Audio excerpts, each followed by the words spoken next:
Of the Devil, we do have a red deck here, and it does have 4 Burning Tree Emissaries and 2 Rancor. I've been calling the 2 Rancor package the Zvi Rancors because Zvi wrote about why 2 Rancor is correct right now. And I think that saying that it's correct might be a bit of a stretch, but it's correct in a lot of decks. And the basic reasoning for what Zvi put out in an article about white-green, maybe about 4 months ago, was that it's enough to draw it so that it affects your creatures and not so much that you choke on it. That's the shortcut version of what he said. Now, Anthony Avitollo, he's somebody that I've seen at a lot of events, usually floating near the top of the tables, and his deck is basically red with a little touch of green for Flint Hoofboar and Rancor. Yeah, it's very similar to the Saito deck that people were playing right after Ravnica came out. Plays the Cacklers and the Nobles. He also has 1 copy of Legion Loyalist, which is growing in popularity because of the token decks that are popping up.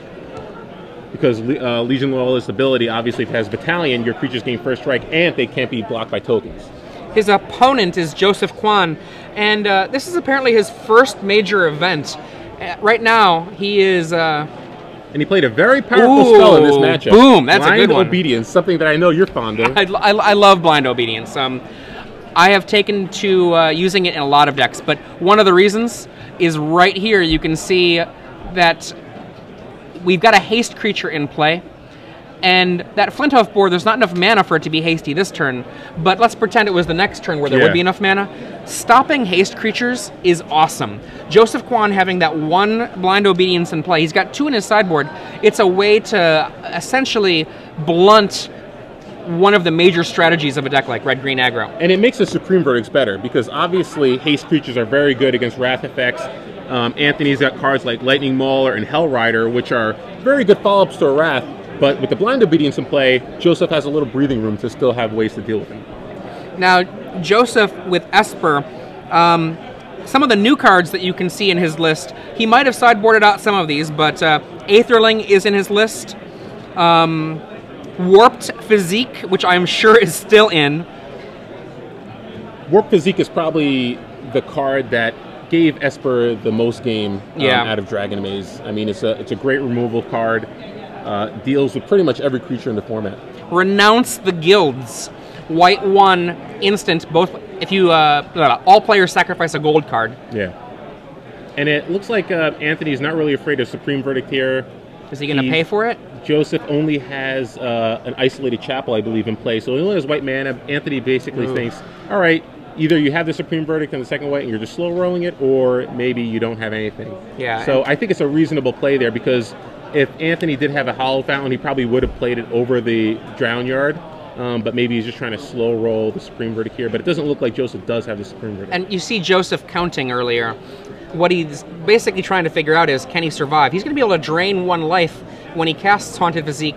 But in order to do that, does he even have the mana that'll work? Or is it going to have to cost him 2 life to do it? Yeah, it looks like it's going to have to cost him 2... Oh, no, I believe he has an Isolated Chapel. So or is that a Drowned Catacombs? Yeah, so I don't think... I think it might actually have to pay 2 life to do this. I can't tell the glare there. Okay. So it's a chapel and a catacombs. Catacombs. Okay. It looks like he might just try to cast the Think Twice into maybe. Does he have a Terminus in his list?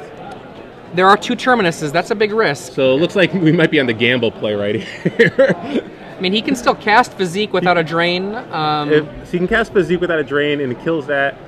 So he ends up going to 5, which is still gives him a time to draw either a Terminus or a Supreme Verdict. Now, in Anthony's hand, he does have a Flint Hoofboar, but as we said before, it looks like he has a Rampager as well. Looks like Rampager might clean this game up.